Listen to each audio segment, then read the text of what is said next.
दोस्तों, क्या आप जानते हैं इस दुनिया में सबसे ताकतवर कंप्यूटर सुपर कंप्यूटर है। ये 2 लाख फी सेकंड के हिसाब से कैलकुलेशंस कर सकता है। मगर कुरान मजीद में एक ऐसी सूरत भी है कि इस सूरत की कोडिंग के आगे सुपर कंप्यूटर भी घुटने टेकने पर मजबूर है। दोस्तों, मैं बात कर रहा हूं सूरह कौसर की। ये कुरान मजीद की सबसे छोटी सूरत है, मगर आप ये जानकर हैरान रह जाएंगे कि कुरान मजीद की इस छोटी सी सूरत में नंबर 10 की कोडिंग इस तरह मौजूद है कि आज का सुपर कंप्यूटर भी इसके सामने सिफर है। कुरान मजीद की सूरह कौसर 10 अल्फाज पर मुश्तमिल है। इसकी पहली आयत में 10 हुरूफ मौजूद हैं, दूसरी आयत में भी 10 हुरूफ हैं। इसी तरह आखिरी आयत के हुरूफ की तादाद भी 10 है।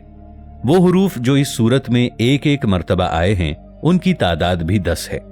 इस सूरत में जो हर्फ सबसे ज्यादा मर्तबा आया है वो अलिफ है, और अलिफ की तादाद भी 10 है। इस सूरत का हर हर्फ रे पर इख्तिताम पजीर हो रहा है, और हुरूफ हिज्जा में रे या रा 10वां हर्फ है। इस सूरा में हर आयत में मौजूद हर दूसरे हर्फ का इख्तिताम काफ पर होता है। ये अल्फाज 10 मुख्तलिफ हुरूफ से मिलकर बनते हैं। वहीं आयत के आखिरी हर्फ का इख्तिताम रा पर होता है। अब समझने वाली बात यह है कि हर्फ काफ की न्यूमेरिकल वैल्यू 20 है, हर्फ रा की न्यूमेरिकल वैल्यू 200 है। अगर हम इसको 20 के टेबल में देखें तो ये 10 बनता है। कुरान मजीद की बाकी सूरतों की तरह सूरह कौसर की इब्तिदा भी बिस्मिल्लाहिर्रहमानिर्रहीम से हुई है। अगर हम गौर करें तो बिस्मिल्लाह के इब्तिदा और इख्तिताम दोनों तरफ से इसमें हर्फ रा का नंबर 10 में ही आता है। पूरे कुरान मजीद में सिर्फ 2 सूरतें ऐसी हैं जिनका आगाज इन्ना से हुआ है और इनका इख्तिताम रे पर हुआ है। पहली सूरह क़द्र है, ये कुरान मजीद में 97वें नंबर पर आती है, और आखिरी सूरत सूरह कौसर है जो कुरान मजीद में 108वें नंबर पर मौजूद है। अब इन दोनों सूरतों के दरमियान सूरतों की तादाद भी 10 है। इसी तरह आपने कैलकुलेशन की हैरान कुन तरतीब के बारे में जाना। ये तरतीब इस बात को साबित करती है कि ये अल्फाज किसी आम इंसान के नहीं हो सकते सिवाय अल्लाह ताला की जात के। कुरान मजीद की एक छोटी सी सूरत में इस तरतीब से अल्फाज को जमा किया गया कि एक सुपर कंप्यूटर भी इसको हल नहीं कर सकता। ये तो अभी सबसे छोटी सूरत थी। सोचिए बाकी कुरान मजीद में कितनी कैलकुलेशंस मौजूद होंगी। इसीलिए अल्लाह ताला ने कुरान मजीद में फरमाया, अगर तुम्हें कोई शक हो उसमें जो हमने अपने खास बंदे पर उतारा तो इस जैसी एक सूरत ही ले आओ। मेराज की रात जब हमारे प्यारे नबी हजरत मोहम्मद मुस्तफ़ा सल्लल्लाहु ताला अलैहि वालिहि वसल्लम सिदरतुल मुंतहा से आगे जन्नत में दाखिल हुए तो वहां से आगे सफर करते हुए आप सल्लल्लाहु अलैहि वालिहि वसल्लम की नजर एक नहर पर पड़ी। इस नहर का पानी इंतहाई साफ और शफाफ था। इस नहर के दोनों अतराफ में याकूत जड़े हुए थे। हजरत मोहम्मद मुस्तफ़ा सल्लल्लाहु ताला अलैहि वालिहि वसल्लम ने जब फरिश्ते से इस बारे में दरियाफ्त किया तो उस फरिश्ते ने अर्ज किया, या रसूलुल्लाह सल्लल्लाहु अलैहि वालिहि वसल्लम, ये नहर कौसर है जो अल्लाह ताला ने आपको अता फरमाई है। इस छोटी सी सूरत में जो राज छुपे हुए हैं, शायद कायनात की कोई भी चीज इनका वजन बर्दाश्त न कर सके। हजरत अबू उबैदा रदियल्लाहु ताला अन्हु से रिवायत है कि मैंने हजरत आयशा रदियल्लाहु ताला अन्हा से सूरह कौसर के बारे में पूछा तो हजरत आयशा रदियल्लाहु ताला अन्हा फरमाने लगी कि कौसर एक नहर है जो हजरत मोहम्मद मुस्तफ़ा सल्लल्लाहु ताला अलैहि वालिहि वसल्लम को अता की जाएगी। इसके दोनों किनारों पर खूबसूरत मोती जड़े हुए होंगे। एक रिवायत के मुताबिक इस नहर का पानी दूध से ज्यादा सफेद और मीठा होगा और मुश्क से ज्यादा खुशबूदार होगा।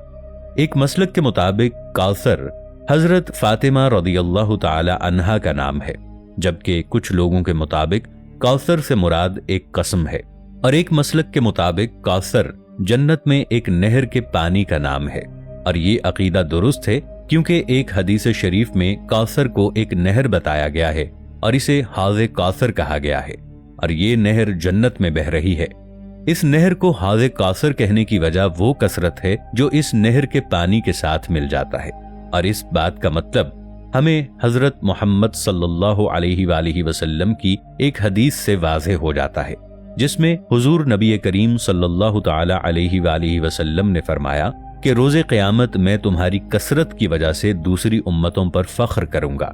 اس نقطے پر سورہ کوثر کے مطلب کو واضح سمجھنے کے لیے ہمیں اس وقت میں جھانکنا ہوگا جب اس دنیا کا کوئی وجود نہیں تھا۔ اس وقت اس دنیا میں حضرت آدم علیہ السلام سے لے کر اس دنیا کے آخری انسان کی روح سے اللہ تعالیٰ عہد لے رہا تھا۔ یہ وہ وقت تھا جب تمام ارواح میں سے اللہ تعالیٰ میں انبیاء علیہم السلام کی ارواح کو منصب دینا شروع کیا۔ وہ منصب یہ تھا کہ اللہ تعالیٰ کے احکامات کو لوگوں تک پہنچایا جائے، مگر اللہ تعالیٰ نے ان کو یہ انتخاب بھی دیا تھا کہ کون سا نبی کتنے لوگوں کی ذمہ داری اٹھا سکتا ہے کہ وہ اتنے لوگوں کو جمع کریں۔ اب اس بات پر غور کریں۔ حضرت عبداللہ بن عباس رضی اللہ تعالی عنہ فرماتے ہیں کہ رسول اللہ صلی اللہ علیہ وآلہ وسلم نے فرمایا کہ ایک مرتبہ حج کے موقع پر میرے سامنے ساری امتیں پیش کی گئیں، یعنی بذریعہ کشف آپ صلی اللہ علیہ وآلہ وسلم کو پچھلی تمام امتوں کا دیدار کروایا گیا اور ان کے ساتھ امت محمدیہ بھی ان کے سامنے پیش کی گئی۔ تو حضرت محمد صلی اللہ علیہ وآلہ وسلم نے جب امت محمدیہ کی تعداد کو دیکھا تو ان کا دل بہت خوش ہوا۔ دوسرے انبیاء کرام علیہم السلام کی امتوں کی تعداد اتنی زیادہ نہیں تھی جتنی آپ صلی اللہ علیہ وآلہ وسلم کی امت کی تعداد تھی۔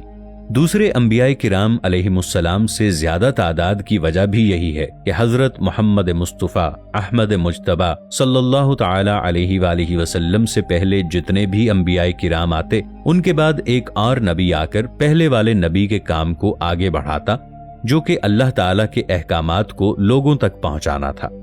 چونکہ حضرت محمد صلی اللہ علیہ وآلہ وسلم اللہ تعالیٰ کے آخری نبی ہیں، اس لیے قیامت تک لوگوں کی اصلاح کا ذمہ حضرت محمد صلی اللہ علیہ وآلہ وسلم پر ہے۔ اسی لیے حضرت محمد صلی اللہ علیہ وآلہ وسلم نے فرمایا کہ قیامت کے دن میں تمہاری کثرت کی وجہ سے دوسری امتوں پر فخر کروں گا۔ کوثر کا ایک مطلب خیر کثیر بھی ہے۔